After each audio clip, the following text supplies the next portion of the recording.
Assalomu alaykum. Bugun sizlarga cho'mchak mashinkani raspakovka qilamiz. Полный obzorini qilib beramiz. Bu mashinkamiz lazer bilan jihozlangan. Havo dishlaydi. Hamma narsasi havoda. Mana shu lapkasi, ochib beradiganlari, cho'mchakni. Bizga обязательно kompressor kerak bo'ladi. Bu vaqtinchalik qo'yib turibmiz, shunchaki ko'rsatishga. Ulangan havo lazerlarini orqa tarafda o'tira bo'ladi. Mana shu shishali trubkaning ichidan lazer nurlari chiqadi-da, bu yoq urilib, bu yoqdan shu immunni kesadigan golovkasiga boradi. Juda ajoyib narsa. Lazerda kuydirib kesib beradi. Shuni hisobiga bunaqa demoxodlari bor, ularni tashqariga chiqarib qo'yish tavsiya qilamiz, agar qo'yadigan bo'lsanglar. Mashinkamizni ham yoqamiz.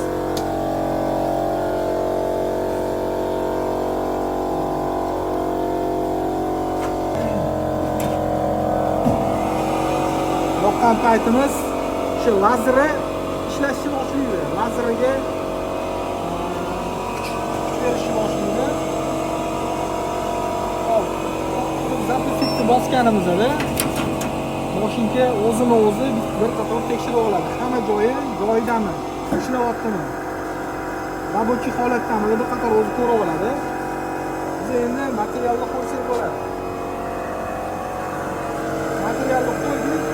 Основной bizning shimimizdan bir основной joyi bo'ladi. Misol uchun mana yo'qsigan joyi bo'ladi.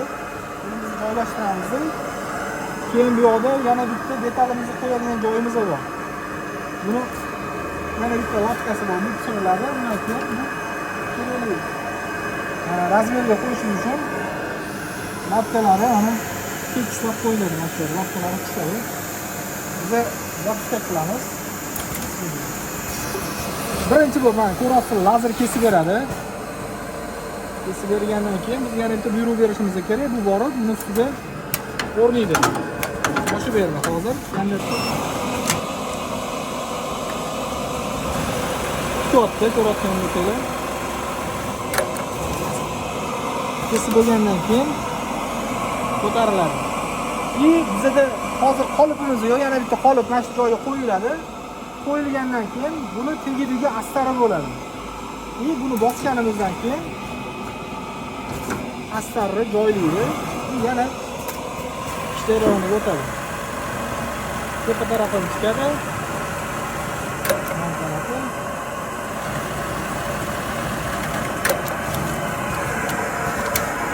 Tayyor.